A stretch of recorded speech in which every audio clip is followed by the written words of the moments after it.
Très bien. L'architecture moléculaire de la membrane plasmique, une représentation de l'arrangement des lipides, protéines, glucides dans la membrane plasmique.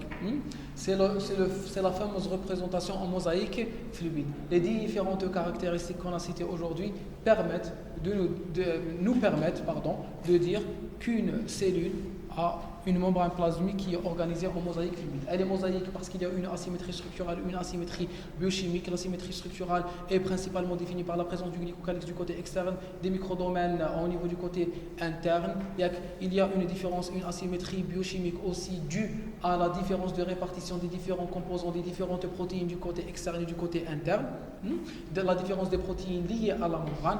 Donc, ça, c'est la partie mosaïque. La partie fluide, on a pu dire et on a pu vérifier que la membrane plasmique était constituée d'éléments qui étaient fluides, qui avaient une diffusion latérale, qui avaient des mouvements de flexion, qui avaient des mouvements de rotation, et que les protéines qui constituaient la membrane plasmique pouvaient avoir une diffusion simple. On a prouvé cela par l'expérience de l'hétérocaryon et du phénotypage par immunofluorescence.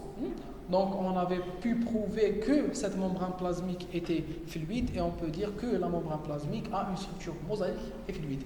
Mosaïque et fluide. Très bien. On va parler maintenant du radeau lipidique. Le radeau lipidique. Vous connaissez ce que c'est qu'un radeau ou un raft? Un radeau, les moyens de transport, le radeau. Le radeau, c'est le fait de prendre des troncs d'arbres. Il faut Tarzan. Tarzan voyageait sur des radeaux. On prend des arbres, on les coupe, on prend des troncs d'arbres. On prend un tronc d'arbre, un deuxième tronc d'arbre, un troisième tronc d'arbre, et on les colle. On les fixe l'un sur l'autre grâce à une corde. Et on obtient cette structure. Donc, on a le premier radeau, le premier tronc d'arbre, le deuxième tronc d'arbre, je les colle l'un à l'autre, un troisième tronc d'arbre, un quatrième tronc d'arbre, un cinquième tronc d'arbre. D'accord? Je les mets l'un devant l'autre, je prends une corde de la khadra qui met à Tarzan, et je commence à les lier l'une avec l'autre. Je les serre bien.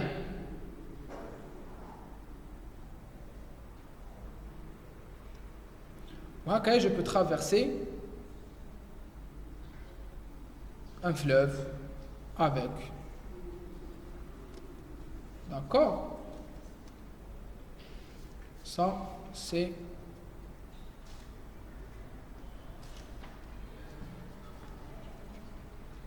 Tarzan. Voilà. Donc ça, c'est le radeau. D'accord? C'est le radeau. C'est des troncs d'arbres qui sont fixés, qui sont accolés grâce à des cordes. Définition, composition chimique, propriété et fonction. Le nom radeau, raft. Voici un radeau. Ça le nom de radeau est donné à certaines régions. C'est parce que, qui écoute le parler, je ne suis pas arrivé à cette partie. C'est la preuve. Est donné à certaines régions de la membrane plasmique, microdomaine membranaire, en raison de leur flottabilité sur un gradient de densité.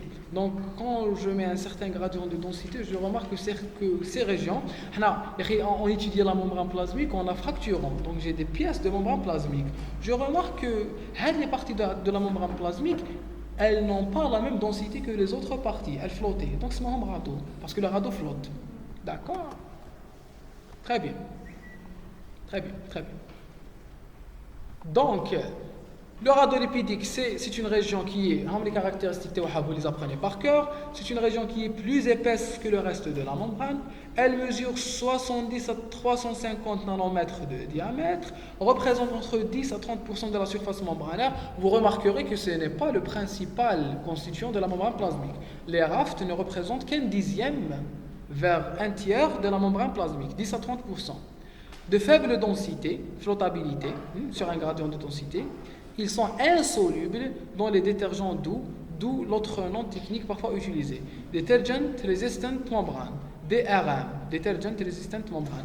C'est-à-dire que quand j'en les mets dans des solvants organiques, ils ne sont pas solubilisés par les solvants organiques. Très bien. Composants moléculaires, on va voir qu'ils sont très riches en lipides. Donc, ils contiennent des phospholipides saturés, des gangliosides, des protéines ancrées par la GPI. Est-ce que vous vous souvenez tout à l'heure qu'on a dit que les GPI étaient contenus dans les rafts, les glucides liés par un phosphatidyl inositol. Protéines membranaires des rafts. هذوما les protéines membranaires des rafts. هذا c'est une protéine non raft وهذا c'est du cholestérol.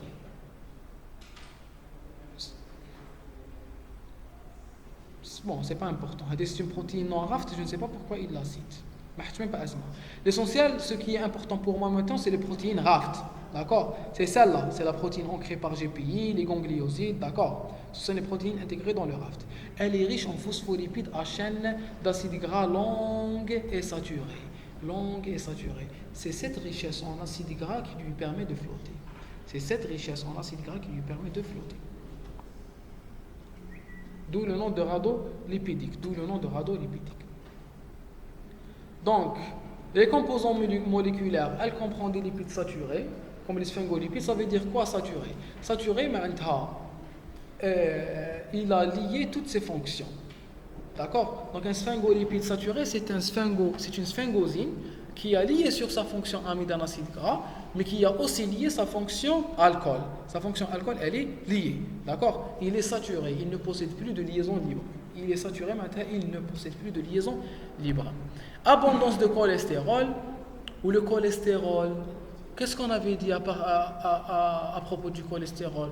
Qu'on appelait le cholestérol augmenter le colmatage, qu'il fixait.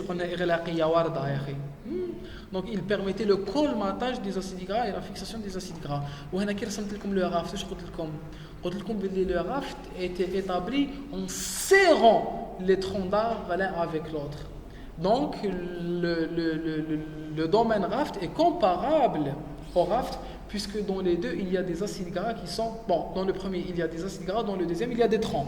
Mais les deux sont serrés. Soit serrés par la corde, dans le raft vrai, soit serrés par le cholestérol, dans le domaine raft membranaire.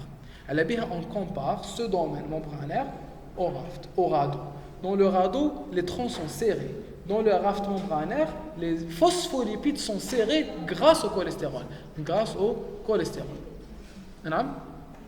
Donc je vous la fonction. Il a une fonction dans la signalisation, dans l'exocytose, dans l'endocytose. C'est des domaines spécifiques. Très bien. Protéine périphérique interne spécifique, la cavéoline. Les rafts contiennent...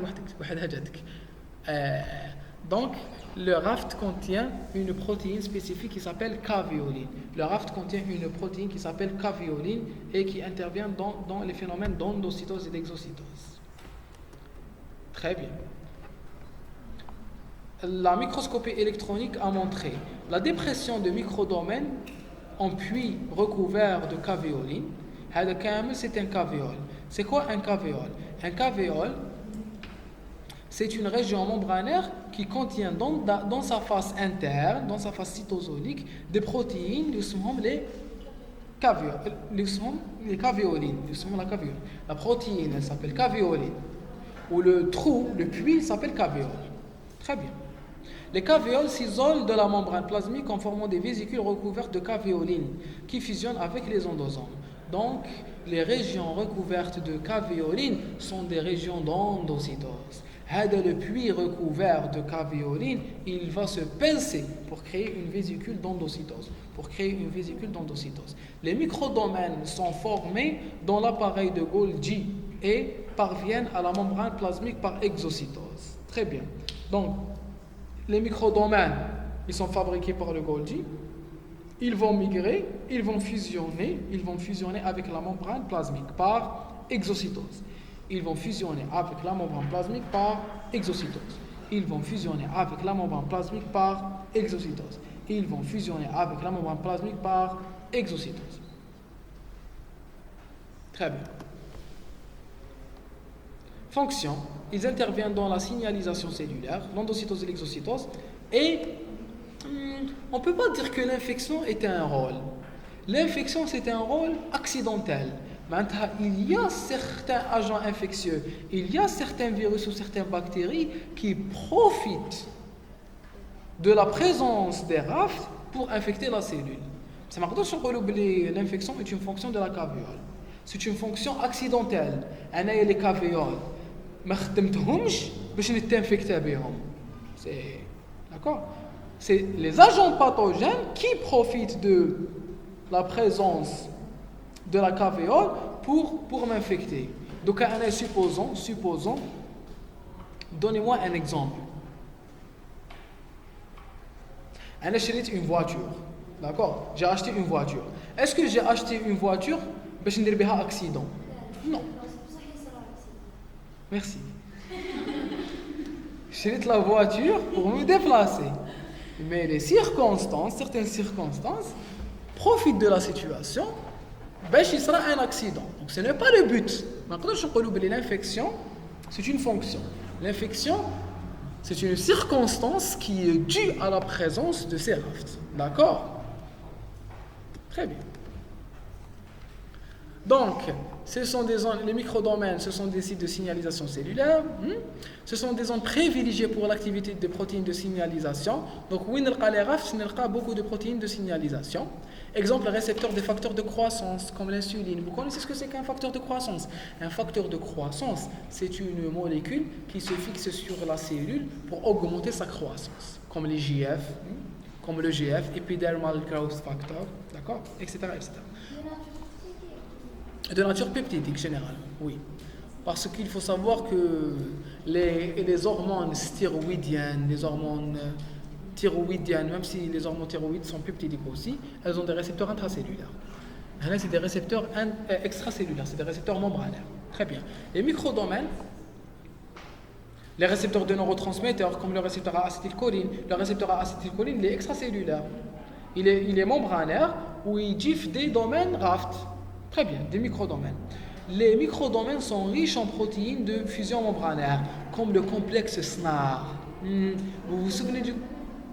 Oui, les microdomaines, on met les RAFT. Comme le complexe SNAR, comme le complexe SNAR, la synaptobrévine. C'est des molécules qui permettent de réaliser l'endocytose et l'exocytose. Ce sont des protéines de fusion. Dans les cellules neurales, ces régions sont le site de libération de neurotransmetteurs. Est-ce que vous vous souvenez de la libération de l'acétylcholine par la cellule présynaptique? Je crois que vous l'avez vu cette année en physiologie. Quand le message, quand le CA2+, l'extrémité présynaptique, il y aura une entrée de CA2+, le CA2+, va se lier au niveau des vésicules. Il va activer les protéines. Il va activer les complexes SNAR ou la synaptobrévine. Il va activer certaines protéines. Donc les protéines vont permettre la fusion entre les vésicules d'acétylcholine et l'extrémité membranaire. Quand il y aura fusion, oui. Quand il y aura fusion entre les vésicules, il y aura une libération des neurotransmetteurs. D'accord? Très bien. Donc, dans les cellules neurales, ces régions sont le site de libération des neurotransmetteurs. Est-ce qu'il y a des questions? Des remarques? Des ajouts? On continue. Hi. Très bien. La glycoprotéine CD4. Tu vois là la CD4, on l'a vu hier dans l'infection du LT4. Le CD4, principalement le LT4, qui est le récepteur du VIH à la surface des lymphocytes et des macrophages, ici, et concentré dans ces microdomaines. Donc c'est un site d'infection. Le LT4 n'a pas fabriqué ces microdomaines pour qu'ils soient infectés par le VIH. D'accord? C'est le VIH qui a profité de la présence des rafts pour infecter le LT4. Donc la glycoprotéine CD4, نلقاوها بزاف في les microdomaines. وحنا قلنا بلي les microdomaines ou les rafts, ce sont des lieux de signalisation. Ou quelle est la fonction physiologique de CD4? Le CD4 intervient dans la fonction de LT4 dans l'activation des cellules immunitaires. Donc le RAFT, il est là pour activer les cellules immunitaires. pas pour laisser le VIH infecter le LT4. Très bien. Les microdomaines sont un site d'infection par les virus. Un autre exemple, dans les cellules neuronales, le NCAM120 est une protéine ancrée par GPI, concentrée aussi dans le microdomaine. Essayez de vous concentrer un peu. Les protéines liées par GPI sont concentrées dans les rafts. Voilà, on nous remontre cet exemple. La NCAM est située, la NCAM elle-même, elle est liée par la GPI. Les protéines liées par la GPI sont riches dans les rafts. Donc voilà, on nous donne un exemple, c'est l'exemple de la NCAM120. La NCAM, c'est une protéine liée, ancrée par la GPI. La NCAM120 est ancrée par la GPI. La NCAM120 est ancrée par les GPI. Elle est retrouvée où? Elle est retrouvée dans les rafts. Elle est impliquée dans l'entrée du virus de la rage, dans la cellule neuronale. Très bien. Donc la NCAM est impliquée dans l'entrée du virus de la rage. Vous connaissez le virus rabique, le virus de la rage. Est-ce qu'il y a un traitement contre la rage? Quel est le traitement de la rage? Quand une personne est atteinte de la rage, le traitement il n'y a pas de traitement contre la rage. D'accord, il n'y a pas de traitement, il y a une prévention. Heureusement, le virus de la rage a une évolution très longue. Il évolue avant l'apparition des symptômes en une semaine, à peu près, plusieurs jours. Après apparition des symptômes, la rage ne guérit pas, elle tue le patient. Dans la littérature, il y a 6 patients qui ont survécu à la rage. 6 par cas. Dans le fameux protocole australien, qui est un réanimateur australien, c'est un génie, il a essayé de sauver une petite fille de 14 ans. La petite fille australienne, Mskina, elle a été mordue par une chauve-souris. La chauve-souris, elle était enragée. Donc c'est très proche du système nerveux. Mardat la rage, elle allait mourir. Donc il a essayé le tout pour le tout. C'était en 2014. Il l'a envoyé dans un coma, un coma provoqué, et il a laissé son organisme lutter contre le virus. C'est le protocole et on ne l'a jamais refait parce que c'est très dangereux. D'accord? Quand une personne, quand la NCAM120 est située dans les cellules neuronales, la manifestation clinique de la rage, c'est l'atteinte des cellules nerveuses. Il y aura une atteinte des nerfs. Les nerfs qui seront atteints, c'est le nerf phrénique. Donc il y aura une paralysie du nerf phrénique, il y aura une difficulté respiratoire où les personnes meurent par asphyxie. Les personnes qui même les personnes qui sont atteintes de la rage, elles ne peuvent pas boire de l'eau parce qu'il y a une paralysie pharyngée, mais elles ne peuvent pas la déglutition. D'accord? Donc il y a une souffrance très très très importante. Ces personnes souffrent beaucoup puis meurent. Donc il ne faut pas jouer avec la rage. Pour se vacciner, se faire vacciner. Un chien, d'accord? Ou une chauve-souris, il ne faut pas jouer. Il ne faut pas laisser les enfants jouer avec les chats. Je regarde souvent les Algériens. Oh, voici un chat. Il ne faut jamais faire ça. Il faut éviter les chats. Les chats, personnellement, je déteste les chats. Je ne les aime pas. En tant qu'animaux, place-toi. De loin, bad. Qui mâche la rage, la pasteurellose, qui mâche la pasteurellose, la bartonellose, c'est infecté de maladie. Et qui tousse, qui dit un char, puis au ftar, ou xloulou, ou vacciné, etc. Même un chat vacciné, normalement, tu dois le vaccin avec surveillance 14 jours du chat.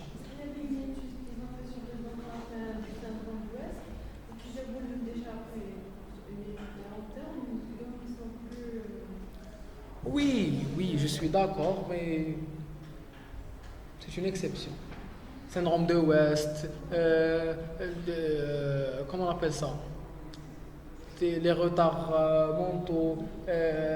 Oui, un animal de compagnie, c'est toujours favorable, ça permet d'évoluer la communication, etc., etc. Je ne parle pas des cas spécifiques.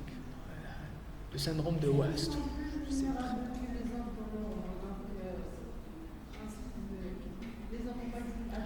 Là, vous êtes en train de me dire que le fait d'avoir un animal de compagnie augmente leur aptitude à communiquer. Oui, oui, comme traitement, vous êtes en train de l'utiliser. Je ne suis pas contre ça. Une personne dépressive,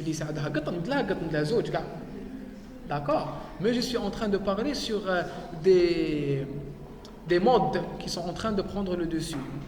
Il y a la mode d'élever des chats, le mode d'avoir des chiens sans raison. D'accord? Allez, on continue. Donc on a terminé le cours. Voilà. Je vous remercie.